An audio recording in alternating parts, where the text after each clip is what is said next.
విశాఖపట్నంలో సముద్ర తీరం వెంబడి ఆర్కే బీచ్ వద్ద అలలు ఎగసిపడి రోడ్లు కొట్టుకుపోతున్నాయి. దీంతో వైజాగ్ వాసులు ఆందోళన వ్యక్తం చేస్తున్నారు. మానవ తప్పిదం వల్లే ఇలా జరుగుతోందని పర్యావరణ ప్రేమికులు అంటున్నారు. ఆర్కే బీచ్ నుంచి మా కరెస్పాండెంట్ శ్రీదేవి మరిన్ని వివరాలు అందిస్తారు. విశాఖలో ఎగిసిపడుతున్నటువంటి అలలు నగర ప్రజలను గందరగోళం సృష్టిస్తున్నాయి. ఆందోళన కలిగిస్తున్నటువంటి పరిస్థితి విశాఖ నగరంలో ఎక్కడ చూసినా కోస్తా తీర ప్రాంతంలో ముఖ్యంగా కనిపిస్తుంది. ఇది 2 రోజులుగా బంగాళాఖాతంలో ఉన్నటువంటి అల్పపీడనంతో పాటు గాలుల వేగం కూడా చాలా తీవ్రంగా ఉండడంతో పాటు గాలుల దిశ కూడా మారడంతో ఒక్కసారిగా అలల ధాటి ఏదైతే ఉందో అది సరాసరి నేల భాగం వైపు రావడంతో మొత్తం కూడా బీచ్లో ఉన్నటువంటి ప్రాంతం ఏదైతే ఉందో మనకి విశాఖ ఆర్కే బీచ్గా చెప్పుకున్నటువంటి ప్రధానమైనటువంటి ప్రాంతంలో బీచ్ తీవ్రమైనటువంటి కోతకు గురైంది. ప్రస్తుతం మనం ఇక్కడ యోగా విలేజ్ నుంచి అలా దాదాపుగా రాజీవ్ స్మృతి సెంటర్ వరకు మనం ఉన్నాము.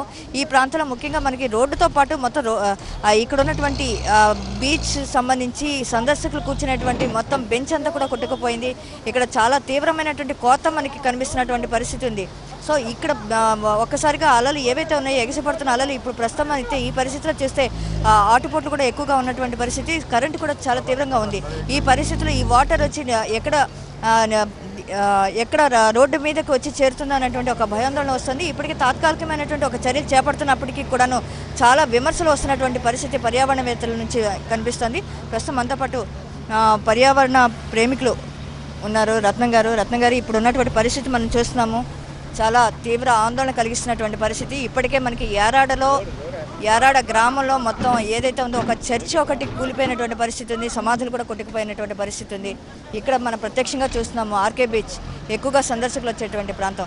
ఈ ప్రాంతంలో బీచ్ తీవ్రమైనటువంటి కోతకు గురైంది. దీనికంతటికీ పరిస్థితులు ఏంటంటారు? ప్రధానంగా అంతర్జాతీయంగా వాతావరణం వేడెక్కడం వల్ల ఏదైతే వాతావరణంలోకి 400 పార్ట్స్ పర్ మిలియన్కి కార్బన్ డైఆక్సైడ్ చేరిందో ఆ కార్బన్ డైఆక్సైడ్ చేరుతున్న నేపథ్యంలో వాతావరణం వేడెక్కడం వల్ల మంచుకొండలు కరగడం వల్ల సముద్రాల నీటి మట్టం పెరగడం వల్ల ఈరోజు తీరం అన్నది కోతకు గురవుతుంది. ఇది అంతర్జాతీయంగా ఉన్న పరిస్థితి. అయితే వైజాగ్లో దీనికి భిన్నంగా ఇంకా దారుణమైన పరిస్థితి ఏంటంటే మానవ తప్పిదం వల్ల ఈ తీరం కోతకు గురవుతుందని మేము భావిస్తున్నాం. ప్రధానంగా వైజాగ్లో తీరంలో ఏదైతే హైటైడ్ వాటర్ వస్తుందో హైటైడ్ వచ్చినప్పుడు నీరు ఏదైతే వెనక్కి వెళ్ళడానికి వీలుందో ఆ ప్రాంతం అంతా కూడా యాష్తో విశాఖ నగరంలోని డెబ్రిస్తోని కప్పేస్తున్నారు. ఆ డెబ్రిస్తో కప్పేయడం వల్ల ఏదైతే మడ అడవులు ఉన్నాయో మొత్తంగా అంతరించిపోతున్నాయి. బ్యాక్ వాటర్ వెళ్ళడానికి చోటే లేని పరిస్థితుల్లో ఆ వాటర్ అంతా తీరం మీద కోత గురవడానికి కారణం అవుతుంది. అంతేకాకుండా మన వైజాగ్లో పూర్తి స్థాయిలో సిఆర్జెడ్ అన్నదాన్ని వైలేట్ చేస్తూ వస్తున్నారు. పూర్తిగా ఇక్కడున్న నాయకులు ఇక్కడున్న అధికారులు దీని విషయంలో పట్టించుకోవట్లేదు. 300కు పైగా సిఆర్జెడ్ వైలేషన్స్ ఉన్నాయని కేసులు నమోదైనప్పటికీ కూడా పట్టించుకోలేదు. గతంలో హైకోర్టు కూడా ఈ సిఆర్జెడ్ వైలేషన్స్ విషయంలో మందలించడం జరిగింది ఇక్కడ అధికారులు. అయినా ఎవరూ పట్టించుకోలేదు.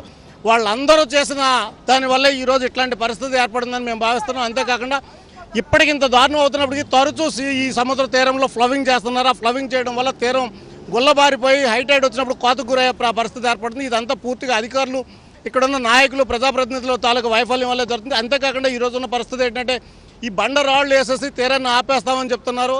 ఇంతకుముందు ఒకసారి వేశారు, అక్కడ ఆగలేదు. మళ్ళీ అక్కడ గోడంతా కూలిపోయింది. ఈరోజు మళ్ళీ ఇక్కడ వేసి ఏమీ చేసే పరిస్థితి కాదు.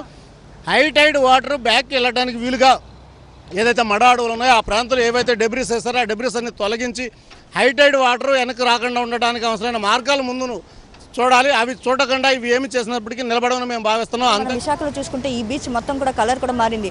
ఒక్కసారిగా హైటైడ్స్ ఏవైతే ఉన్నాయో అవన్నీ వస్తున్నటువంటి పరిస్థితుల్లో సముద్రం నీరు ఏదైతే ఉందో సముద్రపు నీరు అంతా కూడా ఒక్కసారిగా రంగు మారిపోయింది. బ్రౌన్ కలర్లో కనిపిస్తోంది.